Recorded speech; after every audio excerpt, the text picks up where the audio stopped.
Israel की जंग के बीच किस तरह से रिहायशी इमारतें जद में आ रही हैं।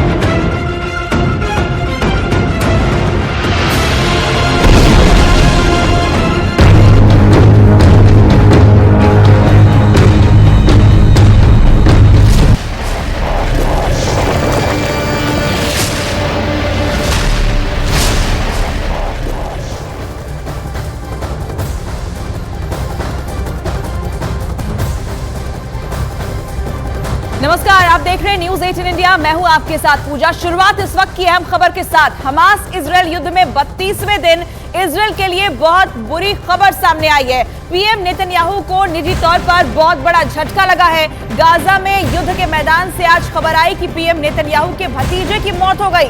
ये खबर रूस की मीडिया के हवाले से आई है, जिसमें कहा गया कि गाजा में हमास से जमीनी जंग के दौरान इजराइल के प्रधानमंत्री बेंजामिन नेतन्याहू के भतीजे याईर एडो नेतन्याहू की मौत हो गई। वो इजराइल की सेना में स्नाइपर यूनिट में कैप्टन थे। गाजा में आईडीएफ के ग्राउंड ऑपरेशन के दौरान स्नाइपर यूनिट हमास के लड़ाकों को ढेर करने के लिए पहुंची थी, जहां हमास के हमले में याईर एडो नेतन्याहू की मौत की खबर सामने आई है। हम एक बार फिर ये बता दें कि ये खबर रूसी मीडिया के हवाले से आई है और अभी तक इजराइल की तरफ से इसकी पुष्टि नहीं की गई है। लेकिन अगर इस खबर में सच्चाई है, जैसा कि रूसी मीडिया की तरफ से दावा किया जा रहा है, तो ये नेतन्याहू के लिए बहुत बुरी खबर है, बहुत बड़ा झटका है। आइए अब आपको बताते हैं कि याईर एडो गाजा की मौत पीएम नेतन्याहू के लिए बड़ा झटका क्यों है और याईर इजराइल के किस ऑपरेशन का हिस्सा थे जो हमास के हमले में अपनी जान गंवा बैठे। अब ग्राफिक्स के जरिए इसे आप समझिए। आपको बता दें कि इजराइल के पीएम नेतन्याहू के भतीजे थे याईर एडो, जिनकी यहां पर मौत का दावा किया जा रहा है रूस की मीडिया के हवाले से। इजराइल की स्नाइपर टीम में वो कैप्टन के तौर पर शामिल थे, कैप्टन उनकी रैंक थी। और साथ ही ये भी बता दें कि याईर एडो की गिनती खतरनाक स्नाइपर में की जाती थी, बहुत उनकी काबिलियत बताई जाती थी। गाजा में ग्राउंड ऑपरेशन जो जारी है उसमें वो शामिल थे, ऐसी जानकारी, और वहीं पर उनकी मौत का दावा किया जा रहा है। अल कासम ब्रिगेड से जंग के दौरान मौत की खबर जो है वो सामने आई है कि आमने सामने की जंग में उनकी मौत हो गई और ये जानकारी जो है वो रूसी मीडिया के हवाले से दी जा रही है। हालांकि इस खबर की पुष्टि अभी इजराइल ने नहीं की है। तुर्की के लोगों ने अर्दोगन से बहुत ही खतरनाक मांग की है। तुर्की में मौजूद फिलिस्तीन के समर्थक ये मांग कर रहे हैं कि अर्दोगन अपनी तुर्क फौज गाजा में भेजे। गाजा के हालात से अर्दोगन पहले ही बहुत ज्यादा दुखी हैं और अगर इसी तरीके से राजनीतिक दबाव उन पर बढ़ता रहा तो गाजा वर्ल्ड वॉर का ट्रिगर पॉइंट भी बन सकता है।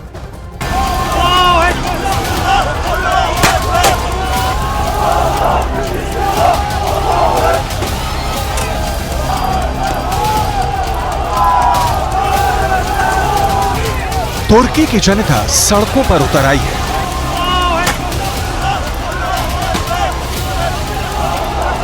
तुर्की के लोग इजराइल और अमेरिका के खिलाफ नारे लगा रहे हैं।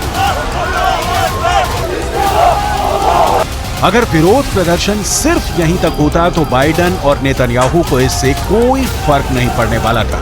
लेकिन तुर्की के नाराज लोग जो फिलिस्तीन के लिए नारे लगा रहे थे,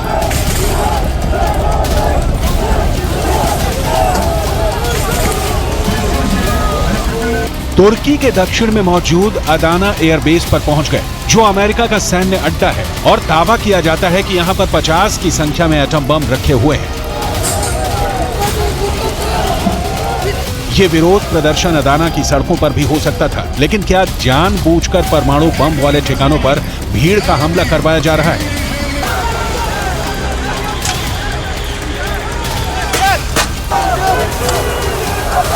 क्या रूस और ईरान मिलकर कोई बहुत बड़ी साजिश रच रहे हैं? या फिर इन परमाणु अड्डों पर कब्जा करके अमेरिका या फिर इजराइल के लोग नुकसान पहुंचाना चाहते हैं?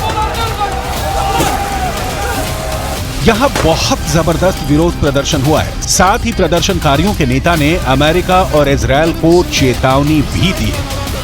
Değerli kardeşlerim, biz burada Gazze'deki kadın ve çocuklar için masada elimiz güçlensin diye geldik. Gazze'deki kadın ve çocuklar için ara bir anlaşma yapılacak ve çocuklarla kadın çıkarılacaktı. Şimdi bunu yapanlar Gazze'deki kadın ve çocukların ölümüne sebep olacaklar. Hiç farkında değiller. खास बात यह है कि तुर्की के सिर्फ Adana ही नहीं बल्कि और भी कई शहरों में अमेरिका के खिलाफ विरोध प्रदर्शन हो रहे हैं, क्योंकि अमेरिका के विदेश मंत्री एंटनी ब्लिंकन तुर्की दौरे पर हैं और वो किसी तरह इजरायल और तुर्की के बीच बिगड़ते रिश्तों को संभालने की कोशिश में लगे हैं। लेकिन तुर्की के अंदर जहां से अमेरिका के विदेश मंत्री एंटनी ब्लिंकन का दौरा होना था, वहां पर हमास के प्रवक्ता अबू उबैदा की तस्वीरें लगाई गई थी ताकि अमेरिका को ये बताया जा सके कि आखिर तुर्की के लोग क्या चाहते हैं। इजरायल और फिलिस्तीन के कुछ अखबारों में तो यहां तक छपा है कि तुर्की के लोग ये मांग कर रहे हैं कि तुर्क सेना को गाजा के लोगों की रक्षा के लिए रवाना किया जाए। तुर्की के राष्ट्रपति तैयब एर्दोगान एक मंझे हुए राजनेता है, पब्लिक की नब्ज को समझते हैं, इसलिए उन्होंने तुर्की के इस्तांबुल में एक बहुत बड़ी रैली की थी और नेतन्याहू को आतंकवादी कहा। Ufkumuzun uzandığı her yerde kalplerini ve gözlerini bize çevirmiş kardeşlerimizin derdiyle dertlendiğimiz, yardım eli uzattığımız, gerektiğinde sınırlarımızı açtığımız kardeşlerimize yaptığımız gibi Gazze için de bugün olduğu gibi kıyamdayız. इस मौके पर बेहद चालाकी से अमेरिका ने ओहियो क्लास की अपनी परमाणु पनडुब्बी भूमध्य सागर में उतार दी है। अमेरिका की नौसेना ने बताया है कि उसकी ओहियो क्लास की एक परमाणु पनडुब्बी यूएस सेंट्रल कमांड के ऑपरेशनल एरिया में पहुंच गई है। कमांड ने सोमवार को सुएज नहर से गुजरते हुए इस परमाणु पनडुब्बी की एक तस्वीर भी प्रकाशित की है। वहीं गाजा पर इजरायल के हमले के बाद से अब तक कुल 9 देशों ने इजरायल से अपने राजदूत को वापस बुला लिया है। इनमें से कई ऐसे देश हैं जिनके इजरायल से अच्छे संबंध थे, लेकिन गाजा पर ताबड़तोड़ बमबारी में आम लोगों और बच्चों की मौत का विरोध कर रहे इन देशों ने इजरायल से संबंध रखना ठीक नहीं समझा। आइए आपको ये ग्राफिक्स के जरिए बताते हैं कि वो देश आखिर कौन कौन से हैं जिन्होंने अपने राजदूत जो है वो वापस बुला लिए हैं। इनमें सबसे पहला नाम जो है वो बहरीन का है। इसके अलावा और भी देशों के नाम हम एक एक करके आपको दिखा रहे हैं। बोलीविया, चाड, इन्होंने भी अपने राजदूत वापस बुला लिए क्योंकि विरोध कर रही है कि इस बात का गाजा में जिस तरीके से आम लोगों की जान जा रही है। इसके अलावा चिली और कोलंबिया, ये भी इन देशों में शामिल है जिन्होंने अपने राजदूत को इजरायल से वापस बुलाया है। इसके अलावा होंडुरास, जॉर्डन, दक्षिण अफ्रीका और तुर्की, ये तमाम वो देश हैं जिन्होंने इस बात का विरोध दर्ज कराया कि जिस तरीके से गाजा में स्ट्राइक की जा रही है उसमें आम लोगों की मौत हो रही है और यही वजह है कि इन्होंने अपने राजदूत इजरायल से वापस बुला लिए। अब आमतौर पर पनडुब्बियों की गतिविधियों को काफी गुप्त रखा जाता है। पनडुब्बियां जब तक दुश्मनों की नजर में ना आए तब तक ज्यादा प्रभावी होती है, लेकिन इसके बाद भी अमेरिका ने जानबूझकर यह घोषणा की है कि उसने भूमध्य सागर में अपनी परमाणु पनडुब्बी उतार दी है ताकि इजरायल के दुश्मन खौफ में आ जाएं। अमेरिका की नौसेना ने ओहियो क्लास की इस परमाणु पनडुब्बी की पूरी पहचान का खुलासा नहीं किया है, लेकिन इस तरह की पनडुब्बियों में टॉम हॉक क्रूज मिसाइलें होती हैं। इन पनडुब्बियों में ट्राइडेंट 2 बैलिस्टिक मिसाइलें भी होती हैं, जो अमेरिका की परमाणु मिसाइल है और एक साथ कई वॉर हेड ले जा सकती है। अमेरिका की ताकत को तुर्की के राष्ट्रपति एर्दोगन भी जानते हैं और समझते हैं, और तुर्की नाटो का सदस्य भी है, लेकिन गाजा में जो हो रहा है उससे तुर्की के राष्ट्रपति एर्दोगन काफी ज्यादा दुखी है। İsrail tam 22 gündür açıkça savaş suçu işliyor. Şimdi İsrail, biz de seni savaş suçlusu olarak dünyaya ilan edeceğiz. Ve şimdi bunun hazırlığı içindeyiz. Bunun çalışmasını yapıyoruz ve savaş suçlusu olarak İsrail'i dünyaya tanıtacağız. लेकिन Israel ने Hamas को खत्म करने का फैसला कर दिया है और वो युद्ध विराम को तैयार नहीं है। अमेरिका भी इजरायल का साथ दे रहा है और दूसरी तरफ जॉर्डन, कतर, यूएई, सऊदी अरब, तुर्की, ईरान, ये सभी मुल्क जल्द से जल्द युद्ध विराम चाहते हैं। तुर्की के विदेश मंत्री के साथ एंटनी ब्लिंकन की मुलाकात हुई है, लेकिन मतभेदों को रोक पाना अब आसान नहीं रह गया है और उसकी वजह बिल्कुल साफ है। तुर्की के राष्ट्रपति एर्दोगन गाजा में इजरायल की कार्रवाई को नरसंहार की संज्ञा दे रहे हैं। Ülkenin kendini savunma hakkı varmış. Tamam da adalet nerede? Adalet nerede? Gazze'de savunma değil, açık ve alçak bir katliam yürütülmektedir. Gazze halkını bir silah gibi kullandıkları açlıkla, susuzlukla, yakıtsızlıkla, sağlık hizmetlerini çökerterek topluca yok etme peşindeler. दूसरी तरफ Antony Blinken ने Iraq का भी दौरा किया है। Iraq का दौरा अप्रत्याशित है क्योंकि इसकी पहले कोई योजना ही नहीं थी, लेकिन माना जा रहा है कि इराक के प्रधानमंत्री अल सुदानी से मिलने का फैसला ब्लिंकन ने इसलिए किया क्योंकि इराक और सीरिया के एयरबेस पर लगातार हमले हो रहे हैं। इराक और सीरिया में मौजूद ईरान के फंड से चलने वाले संगठनों ने 17 अक्टूबर से अब तक अमेरिका के सैन्य ठिकानों पर करीब 35 हमले किए हैं। माना यह जा रहा है कि एंटी ब्लिंकन ने इराक के प्रधानमंत्री अल सुदानी के जरिए ईरान को संदेश भेजा है, क्योंकि ब्लिंकन से मुलाकात के फौरन बाद अल सुदानी ईरान गए हैं और उन्होंने वहां अमेरिका की तरफ से ईरान को ये बताया है कि अगर सीरिया और इराक में अमेरिका पर हमले नहीं रुके तो ईरान को इसकी भारी कीमत चुकानी पड़ेगी। हालांकि ईरान का रुख नरम होता नहीं दिख रहा है, क्योंकि ईरान के रक्षा मंत्री अशीत यानी ने कहा है कि अगर युद्ध विराम नहीं हुआ तो अमेरिका को बहुत बड़ा झटका झेलना पड़ सकता है। दूसरी तरफ इजरायल ने ये रणनीति बनाई है कि वो 7 अक्टूबर को हुए आतंकी हमले की तस्वीरें पूरी दुनिया को दिखाएगा, ताकि उसके खिलाफ दुनिया में बन रहा माहौल कामयाब ना हो पाए। तुर्की के राष्ट्रपति इतने ज्यादा नाराज हैं कि उन्होंने अपना राजदूत भी इजरायल से बुला लिया है। तुर्की के विदेश मंत्रालय ने अपना राजदूत वापस बुलाते हुए ये कहा कि अब नेतन्याहू इस लायक नहीं कि उनसे बात की जाए। तुर्की के राष्ट्रपति के इन बयानों से समझा जा सकता है कि तुर्की के अंदर इस वक्त गाजा पर किस तरह की उथल पुथल मची हुई है।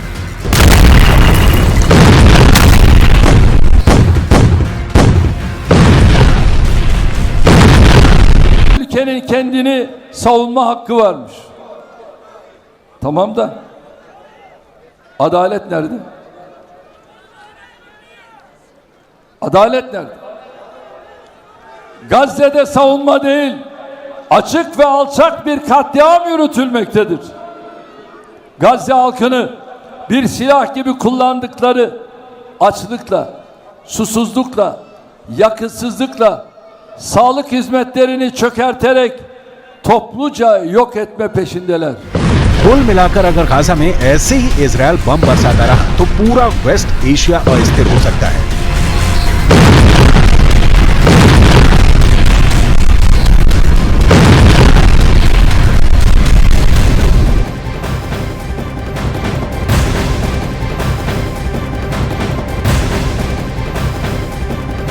और इस वक्त एक बड़ी खबर सामने आ रही है। इजरायल हमास युद्ध से जुड़ी ये बड़ी खबर आपको बता दें, इजरायल ने हमास के ठिकानों पर हमले तेज कर दिए हैं। पिछले 24 घंटे में इजरायल ने हमास के 250 से ज्यादा ठिकानों पर हमला किया है, जिसमें हमास को बड़े नुकसान का दावा किया जा रहा है।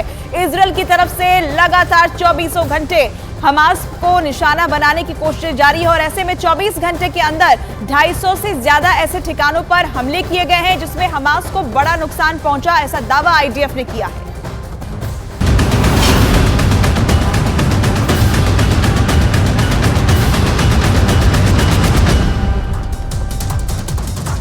हमास के साथ जंग में इजरायल के पीएम नेतन्याहू के भतीजे की मौत, रूस की मीडिया ने किया दावा, इजरायल की सेना में कैप्टन था नेतन्याहू का भतीजा। गाजा पट्टी में आईडीएफ ने किया हमास की चौकी पर कब्जा, एंटी टैंक लॉन्चर और मिसाइलों के साथ भारी मात्रा में हथियार जब्त। हमास की हैवानियत का सीसीटीवी फुटेज आया सामने। 7 अक्टूबर को घर में घुसकर हमास के आतंकवादियों ने की थी नेपाली और थाई नागरिकों की हत्या। फिलिस्तीन की न्यूज एजेंसी का बड़ा दावा, वेस्ट बैंक के जेनिन शहर में घुसी इजरायल की सेना। गाजा पर परमाणु हमले की धमकी देने वाले इजरायल के मंत्री पर रूस के विदेश मंत्रालय का हमला, इजरायल की मंशा पर उठाए सवाल। इजरायल की सेना का बड़ा दावा, उत्तरी गाजा में हमास के गढ़ पर कब्जे का दावा किया। गाजा में सौर पैनलों को निशाना बना रहा है इजरायल, हमास के खात्मे के लिए उठाया गया कदम। इजरायल ने एक दिन में हमास के 450 से ज्यादा ठिकानों को किया तबाह, सेना ने हमास के आतंकवादियों की सुरंगों और चौकियों को बनाया निशाना। जापान पहुंचे अमेरिका के विदेश मंत्री एंटनी ब्लिंकन, G7 की बैठक में लेंगे हिस्सा।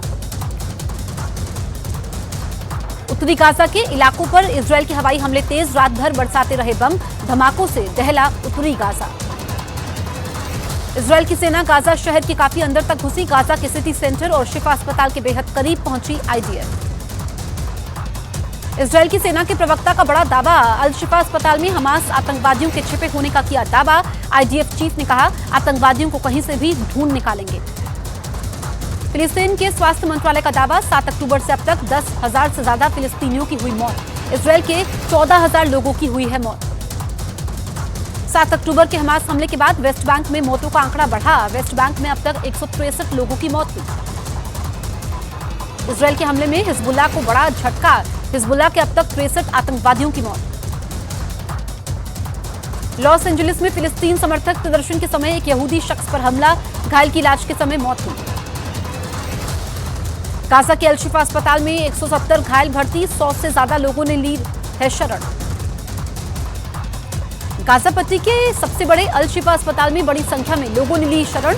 इजरायल के आदेश के बाद भी लोग हॉस्पिटल छोड़ने को तैयार नहीं। सीरिया में अमेरिकी बेस पर हो रहे हमले पर हमास गठबंधन नेटवर्क का बड़ा दावा। आत्मघाती हमलावरों ने अमेरिका के सैनिकों को बनाया निशाना। फिलिस्तीन रेड क्रिसेंट का दावा, अल-कुद्स अस्पताल पर 2 रॉकेटों से हमला। गाजा के अल शिफा अस्पताल पर बमबारी, फिलिस्तीन के स्वास्थ्य मंत्रालय का दावा, हमले में 1 की मौत, कई लोग घायल। इजरायल हमास युद्ध पर बढ़ते तनाव के बीच इजरायल के विदेश मंत्रालय का बयान, कहा, जॉर्डन के साथ दोनों देशों के लिए संबंध रणनीतिक है।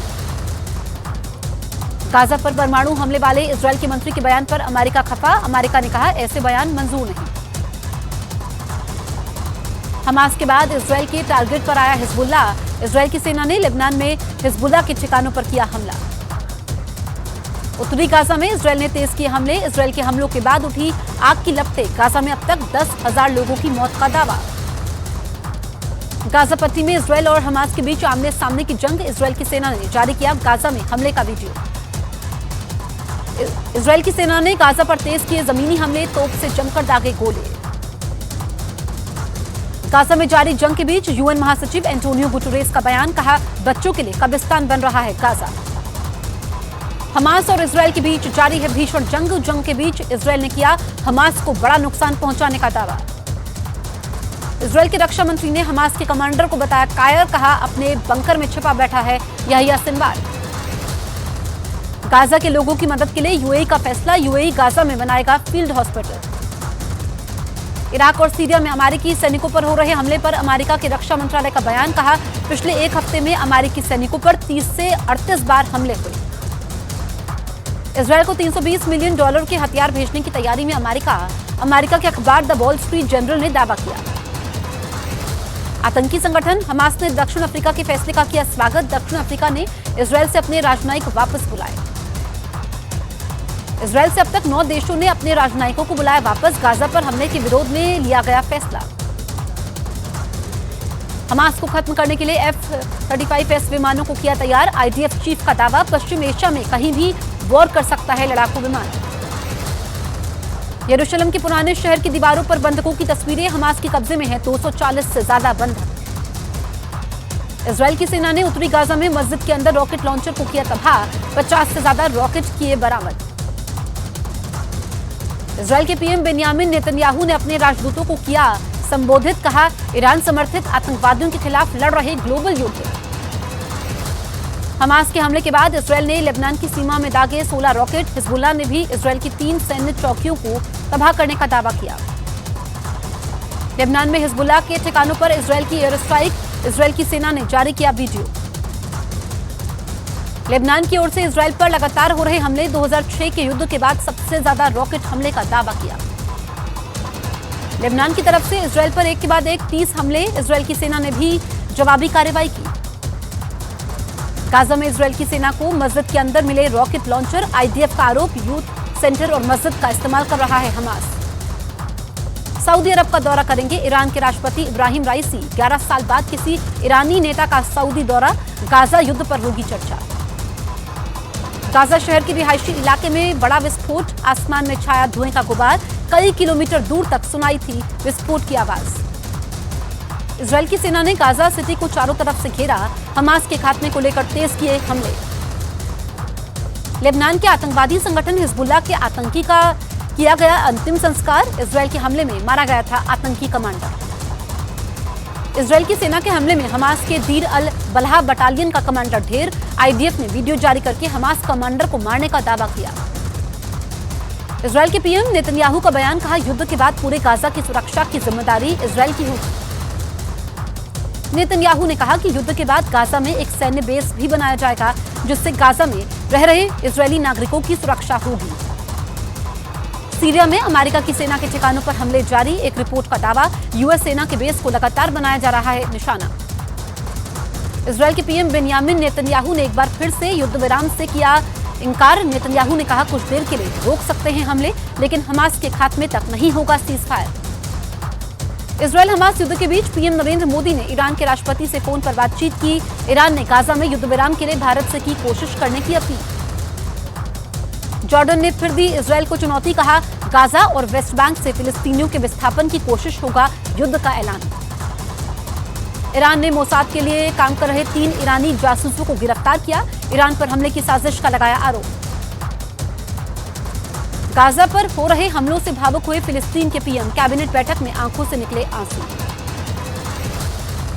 संयुक्त राष्ट्र के नेताओं ने एक बार फिर गाजा में मानवीय युद्ध विराम की मांग की। इजरायल ने मांग को किया खारिज, कहा बंधकों की रिहाई तक जारी रहेंगे हमले। चीन के राजदूत की संयुक्त राष्ट्र से अपील, गाजा में तुरंत मानवीय युद्ध विराम की उठाई मांग। दक्षिणी गाजा में इजरायल ने रात भर बरसाए बम, धमाकों के बाद ऊंची लपटें उठती हुई देखी गई। गाजा के उत्तरी इलाके में भी इजरायल की सेना ने जमकर किए हवाई हमले, बम धमाकों से दहला सदेरोत। गाजा के अंदर इजरायल का ग्राउंड ऑपरेशन तेज, इजरायल की सेना ने ग्राउंड ऑपरेशन से जुड़ी तस्वीरें पोस्ट की। इजरायल की सेना के प्रवक्ता का बयान है, युद्ध हमास ने शुरू किया, खत्म इजरायल करेगा और इसे जीत कर रहेंगे। पाकिस्तान के जमात इस्लामी के प्रमुख सिराजुल हक ने हमास के चीफ हनिया से की मुलाकात। कतर